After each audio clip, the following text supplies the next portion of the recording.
Okay, hello everybody. I am just finishing getting set up. Thank you, Game Happens, for putting this conference together. I'm really excited to be here and happy to be part of what's going on in game design and development in Italy. Before I give my talk, I'm just going to quickly go through some slides of some of my work so you can have a sense of where I'm coming from and the kinds of games that I've made. I also realize, I think after my talk is lunch. Is that right, Federico? Yeah, il pranzo dopo. So that's I guess it's good because I have a captive audience here, but it's also bad because I'm the obstacle between you and getting fed. So I'm aware of that, and I'll try and keep it moving. Some of you may know me as a game scholar. I've written books on game design with Katie Salen, Rules of Play, and the Game Design Reader. I also teach at the NYU Game Center. We're in a school of the arts, and our focus there at New York University is games as a creative practice, shoulder to shoulder with music and dance and theater and film and other art forms. We do a conference every year in November on game design, and I want to invite all of you to check it out and maybe come to New York City for that. And it's been announced and it's on our website. So I'm going to show you just kind of like sort of a random scattering of different games of all of the different kinds that I've made over the course of my career. I actually made this game when I first started working at a game company. It was called Suspicion, and it was a game that was designed to take place in an office environment. And at the beginning, you didn't know who was playing and who wasn't playing. And so first you had to figure out, in a company of about 120 people, there were about 20 people playing. So you were trying to find those people and then work with them to sort of overthrow other teams. I liked the fact that it had it had a little gameplay in it, but it also sort of messed with the power structure of the office environment. I've done a lot of games that are sort of live action games for different conferences and events over the years. I'm also very interested in narrative and interactivity. This is a project called Life in the Garden, a little book of pages where you shuffle them and pick a few and then read the resulting story, which somehow magically is always coherent every time. And it's on the theme of Adam, Eve, and the Garden of Eden. This was my first commercial game called Gearheads that I did co-designed with Frank Lance. About little toys marching across a playfield. I also worked on Sissy Fight 2000 as the lead designer with Word.com.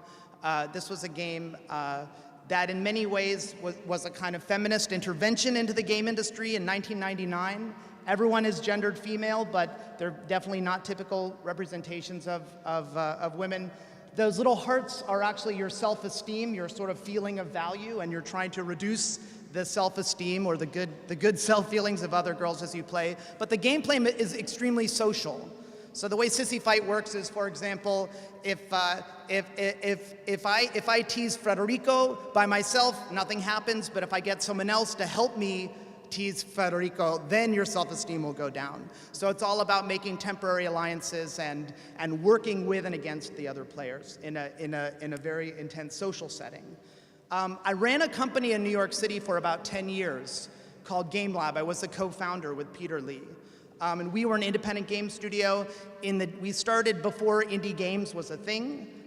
We made a lot of games over the years. Probably Diner Dash on the upper left was the most well-known game that we did. But we did browser-based games and so-called casual games. Some were original and some were working for clients like Lego.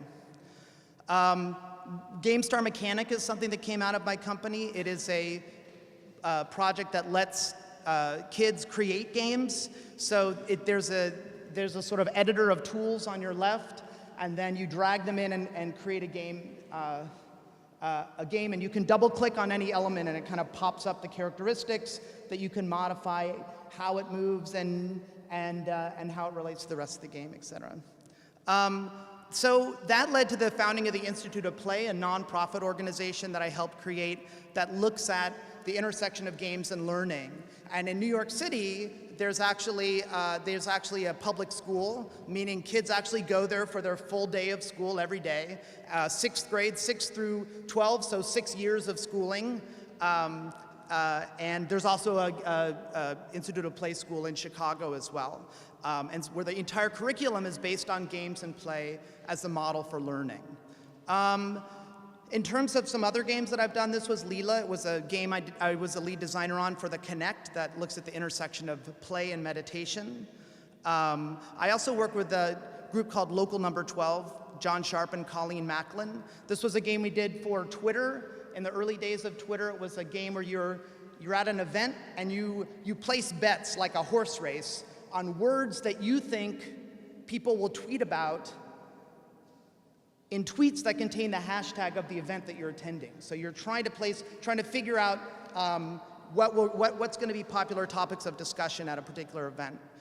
But the most popular thing that we did for these conference games was a game called the Metagame for the Game Developers Conference. And originally, the original version looked at games, and you would challenge other players and have discussions that looked like this. But ultimately, we redesigned the game and made it about not just video games, but all of culture. The Metagame was published a year ago after we kickstarted it. And I should also say it's a little bit in the apples to apples genre. This is the game that inspired Cards Against Humanity, according to their designers. And it's not just one game, but as you can see, that sort of deck of rules on the left, it comes with 6 or 7 games that you can play. Some of them are more social, some are more strategic. One of them is designed to be played with hundreds or thousands of people at the same time. Another tabletop game I did is Quantum. It is actually published in Italian, among other languages, a strategy board game. I like the metagame because it's a little bit turns culture into the field of play. Quantum is different. It's more like porn for 12-year-old boys. I mean, it's a very kind of classical sci-fi strategy game, but it's also something that I really enjoy designing.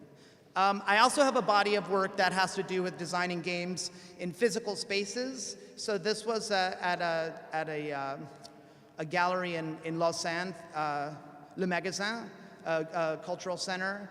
That was the beginning of that kind of work, and in Access Gallery in New York City. But they've turned into games that I've been designing with an architect, Natalie Pozzi, and she and I have been doing a series of games now. We've done 6 projects that combine game design and architecture in certain ways. So this is 16 tons. So those are sections of steel pipe. They're very heavy, and there's a kind of life-size board game. What's for 4 players, but what's tricky about the game is that you take out $3 or euros from your pocket at the beginning, and you use that money to bribe other players each turn. So quickly becomes a game about psychology and bluffing and intimidation. Cross My Heart was another game with Natalie Pozzi that takes place in a labyrinth of I guess about how many meters? 30 feet? Anybody? 10 meter high, 10 meter high hanging walls. Flatlands is a game that takes place in a fictional archive of board games, where you are searching through the archive for the right board that meets a changing set of criteria.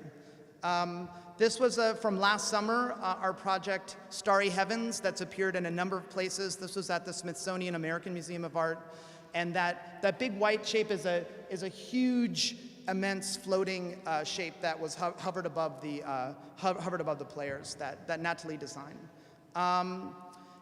Interference. This is a game that that's also appeared in a few different cities, but it was commissioned by La Gaieté Lyrique in Paris. So all of these games that I do with Natalie, they try and break some of the rules of games. Like here, you don't have agency on your turn, but you're bribing other people to try and do what you tell them to do. In Interference, you imagine that the game boards are these hanging steel walls, and The little pieces are those little wooden cylinders that you can take and move around. And 2 people are playing in a local area of one of the walls. But what you do on a turn is you walk up to another pair of 2 people, you take a piece out of their game, and you put it in your game. And that's what a move is. So you have to interfere with other players in order to play the game. And so it quickly becomes a game about metagaming and negotiation, and not just what's happening in your local area, but what's happening across all of the other different games going on. And this was our most recent project called Waiting Rooms that we just premiered at the Rubin Museum of Art in New York City.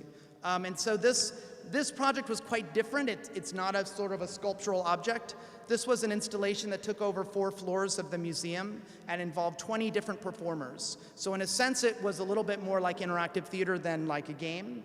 But it was inspired by Natalie's experience of American immigration bureaucracy at the border and also getting her work permit through the government. And we actually created an artificial bureaucracy that was quite complicated.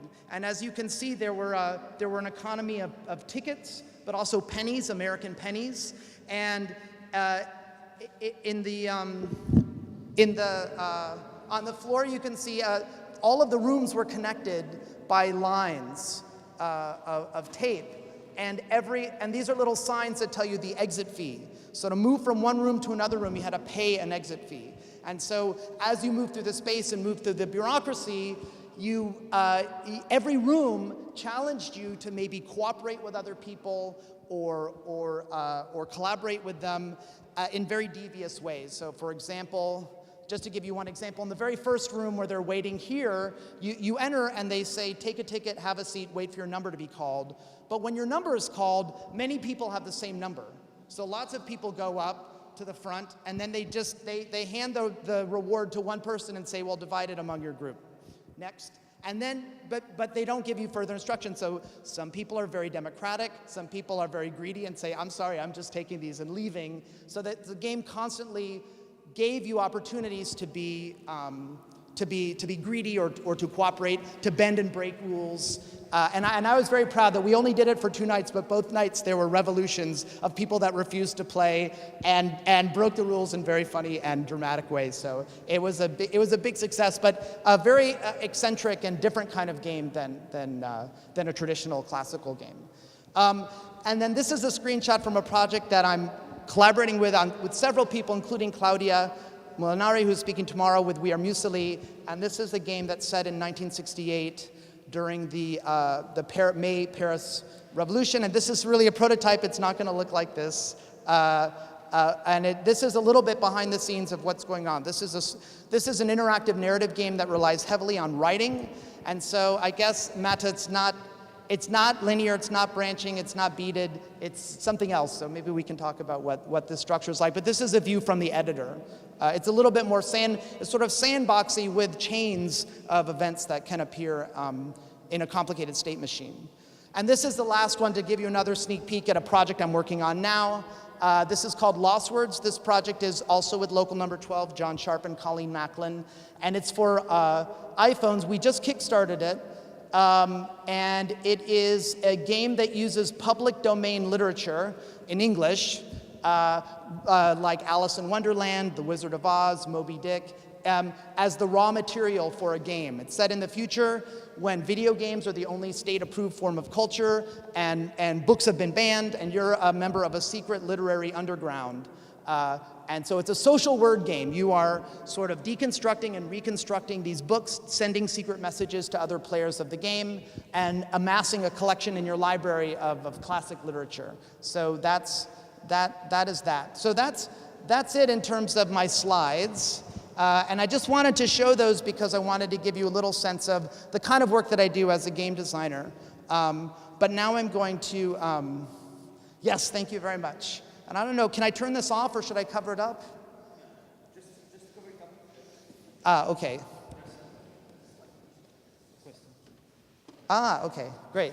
So, all right, so let's start my talk about these principles for thoughtful practice. Thank you very much. So, I want to start with an idea that everything is interconnected.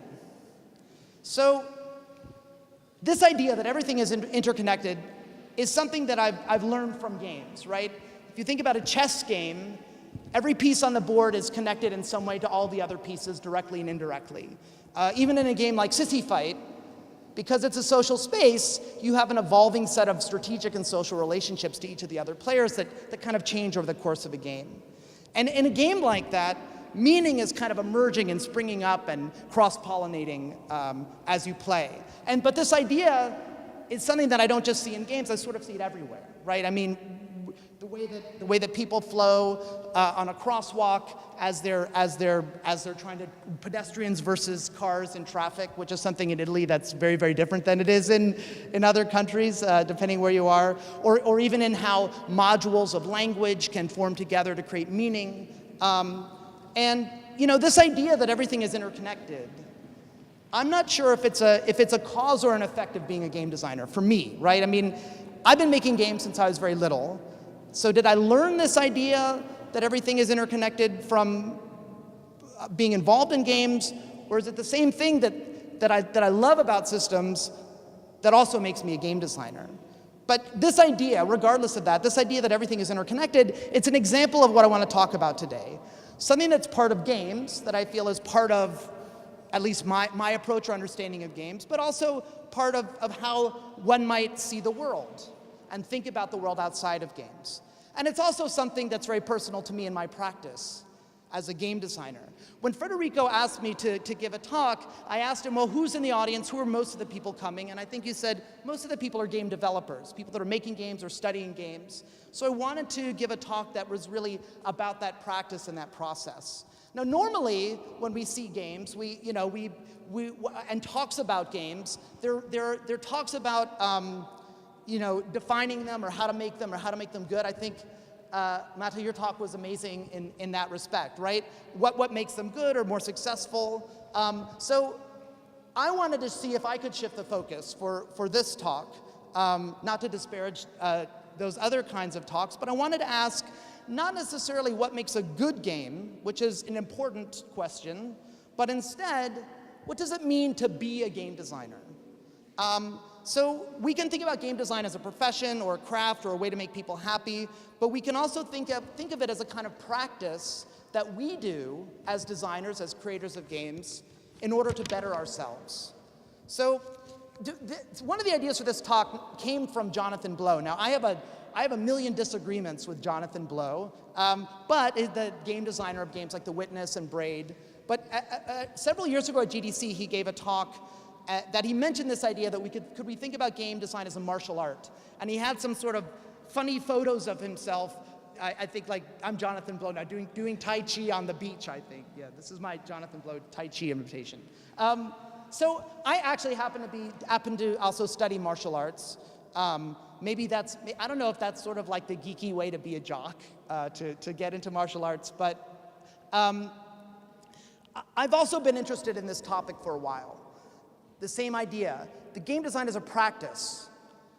And actually the name of the conference at NYU, Practice, is about the same thing. What does it mean to be a game designer from day to day?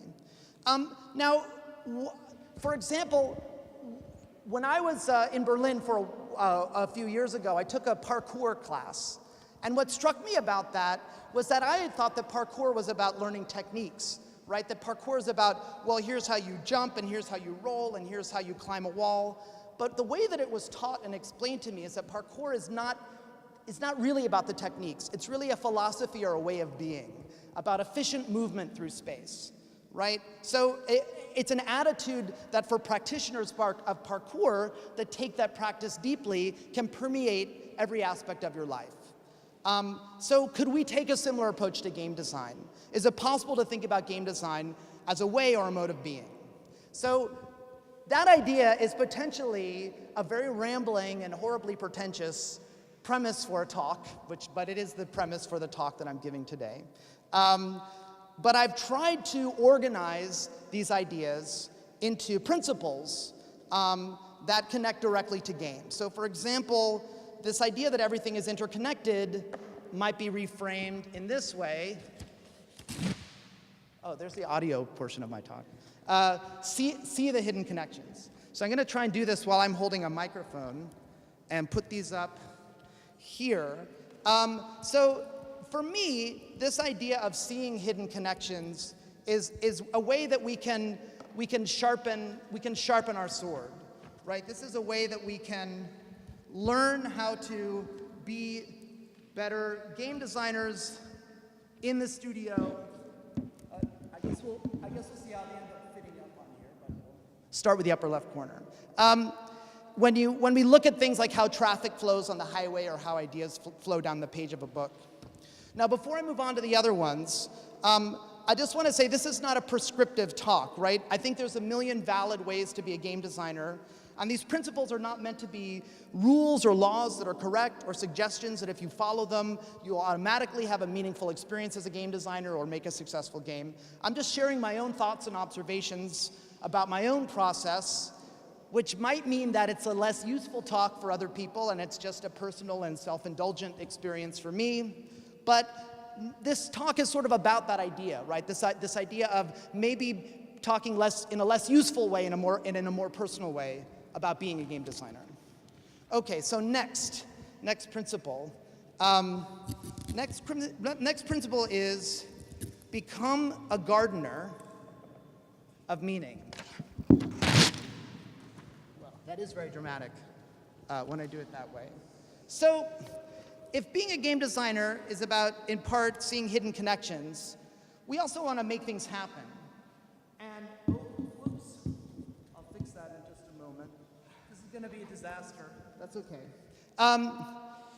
For me, the thing that happens in games, one way of thinking about it is the emergence of meaning, right? That this is sort of the magic of games, that we summon meaning almost out of thin air. Now, I want to do a demonstration with all of you to help illustrate what I mean about this idea of generating meaning out of thin air in games. So I'm going to explain the rules of a game that we're all going to play. When we start, we're not starting yet, I'm just explaining it. You're going to sort of turn your chair so you're in a group of about 4, 5, 6, maybe 7 people, and face each other and play this quick game together. The game is called 5 Fingers, and here's how it works. Maybe this is good for Italy because it's all about gestures. It's a very simple one. So you're going to hold up one hand with 5 fingers. These 5 fingers, this is your life, right? You want to hold on to this. You want to protect it. But if you lose all of your life, eventually you run out of fingers and you're out of the game. Okay? So you start with one hand with 5 fingers. Now, someone in the circle starts, and you just take turns going in order around the circle. And all you do on your turn is you point at somebody, and they lose a finger. And that's the whole game. So it's a very, very simple game. And when you lose all of your lives, you're out, and you want to be the sole survivor, the last person remaining. So is that clear? So one hand, 5 fingers. You go around taking turns. When it's your turn, you just point at someone, and they lose a finger. So turn your chairs around, find 4, 5, 6, 7 people nearby. Move forward if you need to. You can play at longer distance. Michael just left. He doesn't like to participate. That's okay.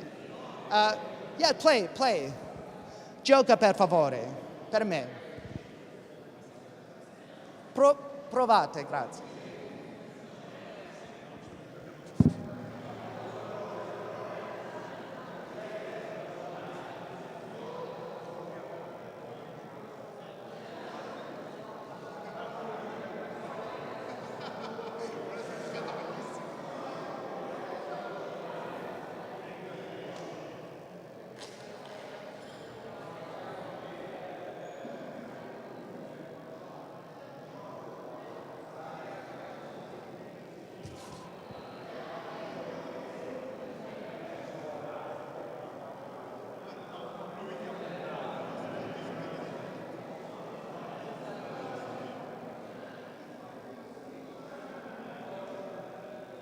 Okay, I'm gonna bring us back while this group is finishing. So okay, you can play over lunch. Here's what I want to point out, and I should say this game is inspired by a game that's in Richard Garfield's book Characteristics of Games called the Chip-Taking Game. But okay, before we played, there was this gesture could mean a lot of things, right? That this gesture might mean, I don't know, what would this mean in Italy? What would this gesture mean?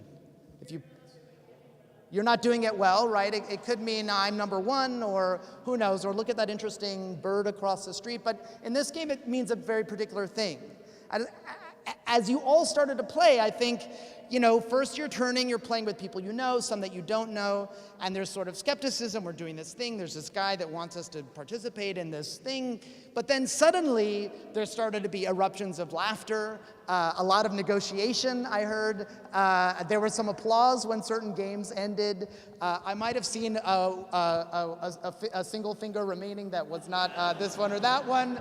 There was revenge, there was plotting, there was a lot of emotions, right? And that's what we do as game designers, is that this is out of nothing, right? Out of just an idea that let's turn and start following these simple rules, meaning starts being created.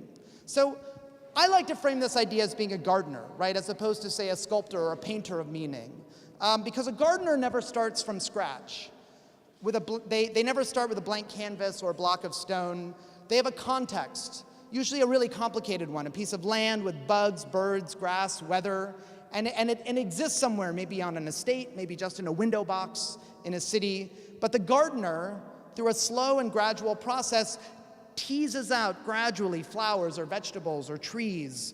You have an intention as a gardener, but you respond to what happens, things that are both inside and outside of our control. An early frost, a dry season, a new idea for how to put violets in this corner of your garden. And there's a sort of a give and take with the thing that you're making. And the actual garden that results at any moment that you might visit is just the sort of remainder of the process. It's sort of the residue of everything that led up to that moment. So my question is, can we think about games, being a game designer, in this way? In the game design process, we prototype and test and shift our design, not always in ways that we want to, but because the design itself moves this way and that. And that's what I mean about thinking of what we do as a practice over time. Next principle is find your paradox. Now, I believe that when we talk about games and theorize about games, too often we suffer from science envy, right? We try to explain games, right? This is why players do this. This is why this model of game interaction works, and this is the best way to define a genre. And I'm definitely guilty of this myself, very much. If you ever crack the cover of Rules of Play, I think you have like a 30% chance of opening to a definition of some concept. We definitely over-define things as well. But, and in its worst form, this idea of trying to explain or turn design into science becomes a sort of design fundamentalism, right? Where we say, this is the one true way of understanding what games are and how they should be. Anytime for me, the word game, it's like the word image. It's that general of a cultural concept. So we would never say images are this, or this is the right way to make an image. Well, why are you making an image? For whom? In what context? And what do you hope to get out of it? What do you hope to put into the world by creating that image? So the games are many things, not one thing. And we need to embrace the relativity of different ideas about games, but I want to go even farther and say we not just that we need to embrace that they're relative, but we need to embrace the idea that there are things that are unresolvable about games and incorporate that as part of a practice. And I'll tell you what mine is. For me, there's this funny thing about rules and play. Now, from my point of view, again, this is just the way I think about game design. Game designers create rules. That's a big part of what they do. And rules are these things that, if you think about them, don't sound that friendly, right? I mean, if we're playing a board game and I land on a space and then I don't know what I'm supposed to do when I land on that space, well, we need to kind of figure it out and discuss it or come to some solution so that the game can continue. If we're playing baseball, for example, that's an American game. I don't know if you're all familiar with the skidding. If we're playing baseball and we say, okay, this is a tree and the tree is second base, well, can I touch the branch of the tree and still be on second base? Or I'm playing in outside in a park somewhere. Can I touch the root of the tree that's here? If I'm tagged, well, what's second base? Is it, right? We need to resolve those ambiguities. So in order to play, there's a sense in which rules are kind of fixed and rigid and logical, and they almost sound sort of like you're entering into some kind of fascistic state in order to play the game. But what happens when you actually step into that space of the game and start paying attention to the rules, like we did with the Five Fingers experience, is play. And play is the opposite of game. So our rules are fixed and rigid and sort of locked in place. Play is spontaneous and creative and uncertain.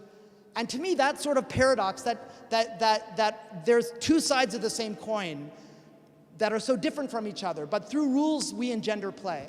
That's my paradox. That's one of the things that just continually, it's like an itch I can't scratch in my brain. It's a little kernel of unresolvability. It's like it's like my Aleph, if you know the story from Borges. A tiny problem within which and through which I can sort of see the whole universe. It's like my koan, my Buddhist riddle to contemplate. So my advice here is to stop trying to tie down games to fixed definitions. Find your paradox and let it fuel your practice. Then the individual games that you make become the residue of your ongoing investigation. The games are the wake of the boat as you move forward. And the paradox becomes the star that you follow that helps tell you where to go. Okay, the next one is become a ninja of listening. You didn't know where that one was going, did you? So I had a friend who was a car mechanic. He fixed cars. And he often would talk about listening as a really important part of what he did as a mechanic, right? With a car, you have a machine that has sort of structures and systems going on under the hood of the car, literally under the hood. What he would often do as a diagnostic is to, turn the engine off, replace a part, tweak the tightness on this bolt or that spark plug, and then run the engine again and just listen, right? That was a big part of his practice in fixing cars. And sometimes it takes us techniques to listen, right?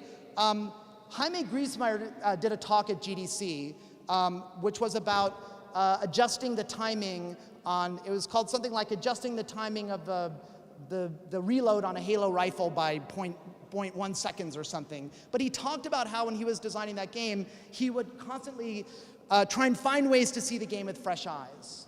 So he would, for example, and he said his producer hated this, he would play another game, a vehicle in another game, drive it around for 2 hours or an hour, jump into his game, drive his Jeep around for like 3 minutes, and just to sort of feel, to renormalize himself, right, to see his game with fresh eyes. When I was a painter, I studied painting before I became a game designer, you'd be looking at the same painting for days or weeks, and we would use mirrors, and we'd turn paintings upside down, we'd look away, then look back again, try and look at our painting with peripheral vision, just so that we weren't seeing the same thing over and over again, right? Trying to learn how to listen and see how the parts added up in a new way. I'm working now on an expansion to Quantum. It's unannounced, so that's private information, but I'm working on an expansion, and I've been working with a youth group that does game design and gameplay in Brooklyn. And so I've been in this extremely noisy room with like 20 or 30 kids playing 5 or 6 games of Quantum. And so I listen to what they say, but I also try and listen to what they're doing with their bodies. When are they leaning in and engaged? When are they disengaged? What parts of the game are they sort of ransacking and mining for more meaning, and what parts are they leaving behind? How does playing the game change the way that they talk or interact with each other? The last thing about listening is that we learn to listen to better ourselves, I believe, to become better human beings. As we learn to listen, what are we refining and tuning, like a car mechanic, in ourselves? How does listening change us? So we're the mechanic listening to the engine, but we're also the engine that we ourselves are tuning. And for me, that's how it's part of my practice. Okay, the next one is fun. Cultivate your libido. Have any of you seen that? I don't know if it's made it to Italy, but there's a documentary called Jiro Dreams of Sushi. That's the English title, about a sushi chef. Federico's nodding, so maybe some of you have. But in that documentary, there's a sort of a master sushi chef, and he's talking about what it is for him to be a chef, and And he says one of the most important things is about your palate, right? Literally for a chef, your sense of taste, how you can differentiate and understand the freshness of a fish and the way it feels in your mouth, the way it tastes, the texture. It's hard to do with the tape. Maybe it's so humid it's not sticking. Beer. Everybody watch Eric be clumsy. Okay. Can someone come up and help me out? Front row. Can someone come in? Yes, thank you. Can you just grab a piece of cake and this will make it much easier. Yes. Go ahead. So this is teamwork. Thank you very much. So for me, as game designers, the libido that we cultivate is our sense of desire and pleasure, right? For me, that means letting yourself becoming addicted to games, letting yourself like and dislike games. It's sort of like we're Dr. Jekyll and Mr. Hyde experimenting with our own chemistry. For me, this is sort of turning the listening inside, right? The divining rod that leads me forward.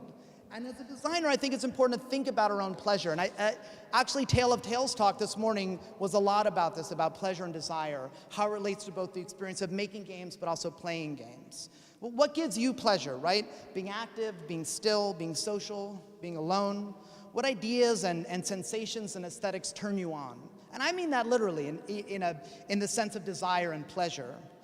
In Lost Words, for example, the game that I showed, the final game, the word game, the iOS game, people will play that game a lot, right? That's a game of the repetitive core mechanic, a social word mechanic.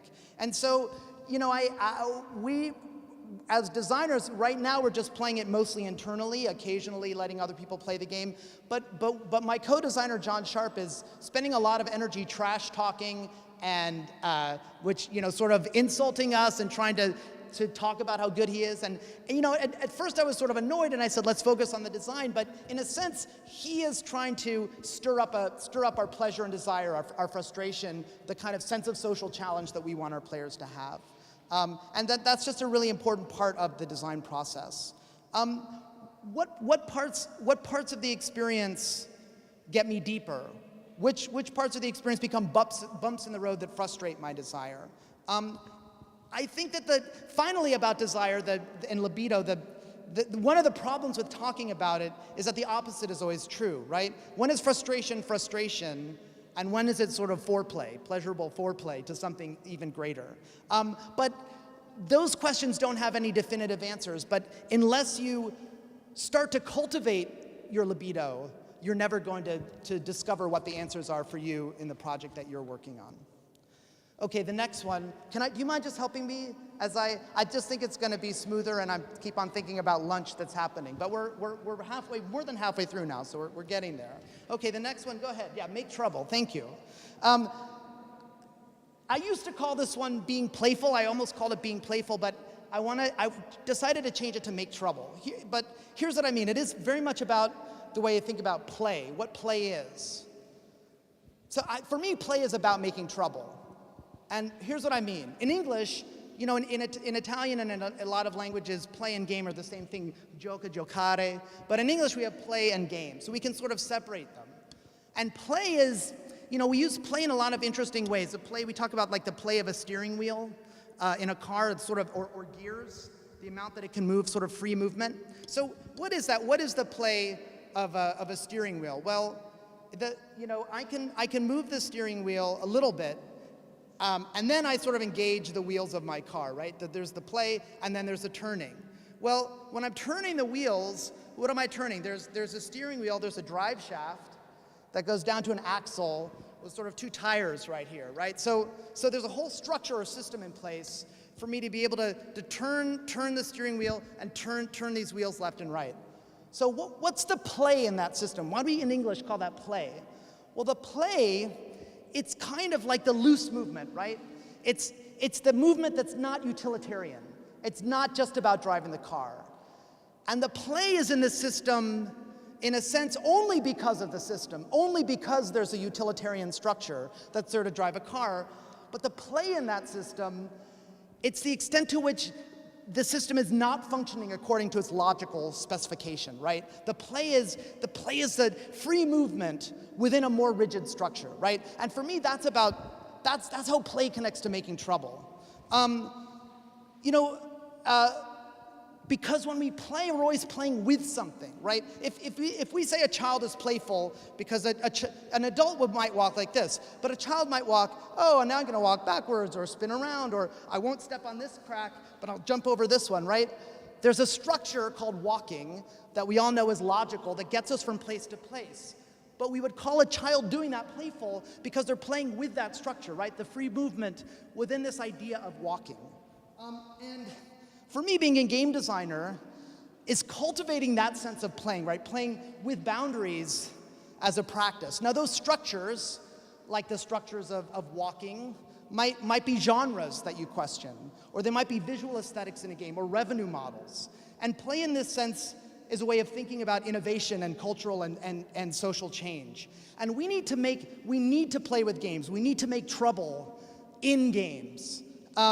I mean, why the hell else are we here, right? If we're not here to sort of shake things up and try new ideas and be innovative. And as we question and cross borders, we make trouble. And just to give a quick example, that game Suspicion, the very first game that I mentioned for an office, what I loved about that game is that there were people who were just completely fucking over their bosses by walking in and lying to them and tricking them out of cards because that's what the game let them do. And so I love games that sort of play with existing structures and play with them. And I think that's part of not just how we work on individual games, but also how games can help change and interact with the outside world. See the player as your other. Okay, yes, thank you so much. I really appreciate it. For me, design is a humanizing discipline that makes us better people, or at least more human. It sensitizes us to other human beings. I once was teaching a workshop, and all the students had to teach the whole class something, and one of them was an actor. And I had thought that, being an actor and learning techniques is about here's how you laugh, and here's how you cry, and here's how you show, puzzlement. But it wasn't that at all. It was really about learning to listen to a partner. We did all these partner exercises where you're sort of mirroring other people, what they're thinking and feeling, and reflecting it back to them. And to me, design is very much like that. When we design, we put ourselves in the place of another person, and we have to imagine their experience. In a sense, the player is a mirror. And even in Buddhism, Buddha said that the world is sort of a mirror for us. Frank Lance, who's a designer that I know, talks about something called donkey space in poker. When you're playing poker, and you might have cards and I have cards, I have to think, okay, what do you think I'm thinking? But what do you think I think you're thinking about what I'm thinking? Or what do you think I think you're thinking about what I'm thinking that you're thinking about that I'm thinking, right? So it quickly becomes this almost infinite mirrored space. And that's called donkey space, right? That's sort of the rich social space of gameplay. And game design is sort of donkey space squared, because we're creating the possibilities for that kind of thinking to happen. And this is true for even the simplest game, even a single-player game that we might design. Does your player understand your interface? Are they learning the language of your game? Are they becoming fluent or expressing themselves? We can never experience our games for the first time like our players will. And in a sense, the player is your game, right? The music is not the notes on the page. It's the music itself. And we need to learn to see the player as our other through our design process. But more than just sort of conceptualizing players, we need to work with our players. So I'll tell a quick anecdote. I was working on interference, playtesting interference. That was the one with the 5 walls where you're moving the little wooden pieces around. And that project had a hard deadline. It was launching at a certain date. This was a couple weeks before. I was still finalizing the rules. Aspects of the games didn't work. So I was just incredibly nervous about the success of this project. But I was at a playtest. We couldn't even set it up. We had big tables with printouts of the walls, so people were playing it sort of rotated this way on these long tables. And I was trying to play and enjoy the game, right, and listen to my own sense of desire and pleasure, but also listening to the players, dialoguing with them, taking their ideas, interpreting their reactions, asking them what I should do to make the game better, and then each suggestion that they had, weighing, is this idea playable? Is it simple? How elegant is it? Does it add or remove depth to the game? Does it make it more or less teachable? Does it match the thematic coherence of the game? Does it affect the balance of the game, right? Solving problems, all of this, sort of seeing the whole system in operation, trying to adjust it, trying to be part of it, trying to dialogue with my players about it, it's almost like an out-of-body experience. Very much inside it, listening to my own feelings, frustration, or reward, playing with these people, but also being sort of alert and aware in my intellect and emotion and my body and my social being. For me, that's kind of like a peak experience of being a game designer, right? But it's not about me, sort of commanding players to do something. It's about me dialoguing with players and bending to the process. For me, playtesting is about being honest. Every time we playtest a game, it's an occasion to confront the truth about what is and what is not working in our game. Learning to be honest and humble in these moments, for me, is part of our training as game designers. Okay, finally, number 10, pass it on. So I think that, is there still tape left? Okay.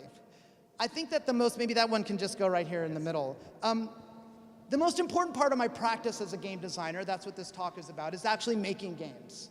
But after that, after making games, I would say teaching is maybe the second most important way that I come to understand what games are. I teach because I learn.